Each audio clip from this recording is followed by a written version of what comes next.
ആറ്റുകാൽ പൊങ്കാല ഉത്സവത്തിലെ പ്രധാന ചടങ്ങായ കുത്തിയോട്ട വ്രതാരംഭം ഇന്ന് തുടങ്ങും. 581 ബാലന്മാരാണ് ഇക്കുറി വ്രതമെടുക്കുന്നത്. 7 ദിവസം ക്ഷേത്രത്തിൽ കഴിയുന്ന കുട്ടികൾ 1008 നമസ്കാരം പൂർത്തിയാക്കും. ചരിത്രപ്രസിദ്ധമായ ആറ്റുകാൽ പൊങ്കാല മാർച്ച് 3-നാണ്. ശിവദാസ് കർബടം തയ്യാറാക്കിയ റിപ്പോർട്ട് കാണാം. ചരിത്രപ്രസിദ്ധമായ ആറ്റുകാൽ പൊങ്കാല മാർച്ച് 3-നാണ്. അതിൻ്റെ എല്ലാ ഒരുക്കങ്ങളും ഇവിടെ പൂർത്തിയായിട്ടുണ്ട്. 23-ാം തീയതി തന്നെ ഈ മഹോത്സവം ആരംഭിച്ചിട്ടുണ്ട്.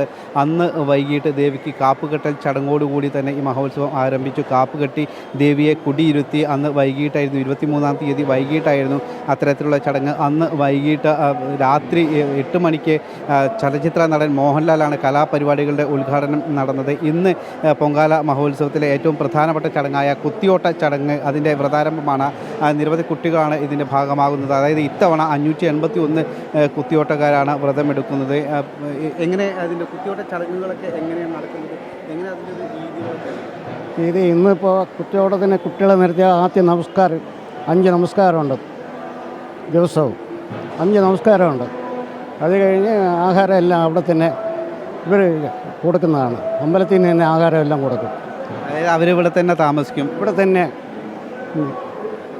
കൂടുതൽ ദിവസം കൂടുതലൊന്നുമില്ല. ഇവിടെ തന്നെ പ്രത്യേകം അറേഞ്ച് ചെയ്തിട്ടുണ്ട്. അതിനകത്ത് തന്നെ പുറത്ത് പോകാൻ പാടില്ല. വ്രതമുണ്ട്. ആദ്യമായിട്ടാണോ? ആദ്യമായിട്ടുണ്ട്.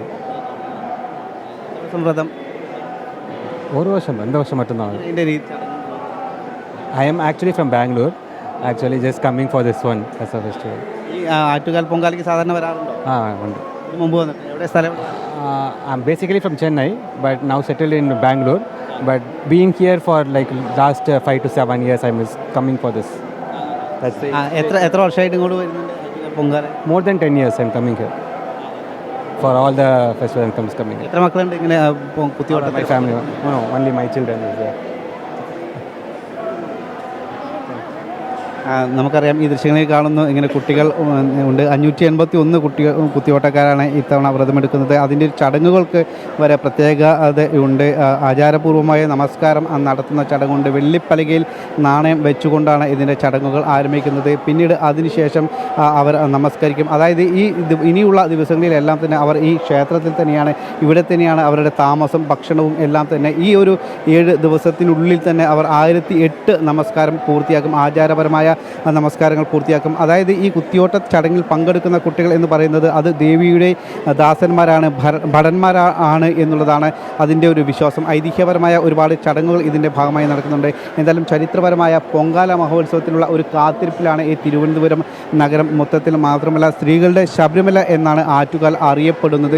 അതുകൊണ്ട് തന്നെ സംസ്ഥാനത്തിൻ്റെ വിവിധ ജില്ലകളിൽ നിന്നും, മിക്കവാറും എല്ലാ ജില്ലകളിൽ നിന്നും ഇങ്ങോട്ട് സ്ത്രീകൾ പൊങ്കാല അർപ്പിക്കുന്നതിന് വേണ്ടി ഇവിടേക്ക് എത്താറുണ്ട്. അതോടൊപ്പം തന്നെ മറ്റ് സംസ്ഥാനങ്ങളിൽ നിന്ന് അടക്കം സ്ത്രീകൾ ഉള്ള, മലയാളികൾ ഉള്ള എല്ലാ ഇടത്തു നിന്നും ഈ പൊങ്കാല അർപ്പിക്കുന്നതിന് വേണ്ടി ഇവിടേക്ക് ഭക്തർ എത്തുന്നു എന്നുള്ളതാണ്. ഏകദേശം 5 ലക്ഷത്തോളം പേരെങ്കിലും ആ ദിവസം, പൊങ്കാല ദിവസം, അതായത് മാർച്ച് 3-ാം തീയതി ഇവിടെ എത്തും എന്നുള്ളതാണ് ഒരു പ്രതീക്ഷ. അതിനോടനുബന്ധിച്ചുള്ള എല്ലാ സൗകര്യങ്ങളും സജ്ജീകരണങ്ങളും ഒക്കെ ഇവിടെ ദേവസ്വം ട്രസ്റ്റിൻ്റെയും നഗരസഭയുടെയും എല്ലാം തന്നെ നേതൃത്വത്തിൽ ഇവിടെ നടത്തിയിട്ടുണ്ട്.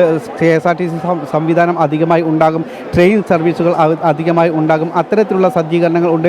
പോലീസിൻ്റെ ഭാഗത്തുനിന്നും സുരക്ഷാ സംവിധാനങ്ങളുണ്ട്. 5000-ത്തോളം പോലീസുകാർ ഇതിനുവേണ്ടി ഇവിടെ നിയോഗിക്കപ്പെട്ടിട്ടുണ്ട്. ഏറ്റവും കൂടുതൽ സ്ത്രീ പോലീസുകാർ തന്നെയാണ് സുരക്ഷയ്ക്ക് വേണ്ടി നിയോഗിക്കപ്പെട്ടത്. അതോടൊപ്പം തന്നെ 3 സ്റ്റേജുകളാണ് ഇവിടെ ഉള്ളത്. ഇതിൻ്റെ ഭാഗമായി അംബ, അംബിക, അംബാലിക, ഈ 3 സ്റ്റേജുകളിൽ വ്യത്യസ്തമായ കലാപരിപാടികൾ രാവിലെ മുതൽ തന്നെ ആരംഭിക്കും. രാവിലെ 7 മുതൽ തന്നെ കലാപരിപാടികൾ ആരംഭിക്കും. വൈകിട്ടും രാത്രിയുമൊക്കെ ഇത്തരത്തിൽ വളരെ പ്രധാനപ്പെട്ട കലാപരിപാടികൾ ഉണ്ട്. വ്യത്യസ്ത പൂജകൾ ഇതിൻ്റെ ഭാഗമായി, പ്രത്യേക പൂജകൾ ഇതിൻ്റെ ഭാഗമായി ഉണ്ടാകും. ഈ 10 ദിവസങ്ങളിലും, അതായത് ഉത്സവം 10 ദിവസമാണ്, ഈ 10 ദിവസങ്ങളിലും തോറ്റംപാട്ട് ഉണ്ടാകും. കണ്ണകിയുടെ ചിലപ്പതികാരവുമായി ആസ്പദമാക്കി അതുമായി ബന്ധപ്പെടുത്തിയുള്ള തോറ്റംപാട്ടുകളാണ് ഇതിൻ്റെ ഭാഗമായി ഇവിടെ അവതരിപ്പിക്കപ്പെടുക. കണ്ണകിയുടെ ചരിത്രം തന്നെയാണ്, കണ്ണകി തന്നെയാണ് ഇവിടെ ദേവിയായി മാറിയിരിക്കുന്നത് എന്നുള്ളതാണ് വിശ്വാസം. ആറ്റുകാൽ അമ്മ അത് ഭഗവതി തന്നെയാണ്, കണ്ണകി തന്നെയാണ്. ആ രീതിയിലാണ് ഇത് വിശ്വാസം. അതിന് ഐതിഹ്യപരമായ ഒരുപാട് ചരിത്രവും വിശേഷതകളും അതിൻ്റെ ചരിത്ര കഥകളും ഒക്കെ അതിൻ്റെ ഭാഗമായി ഉണ്ട്. എന്തായാലും സ്ത്രീകളുടെ ശബരിമല എന്നറിയപ്പെടുന്ന ആറ്റുകാൽ പൊങ്കാല, അതിനുവേണ്ടിയുള്ള കാത്തിരിപ്പിലാണ് സംസ്ഥാനത്തെ മലയാളികളായ എല്ലാ സ്ത്രീകളും.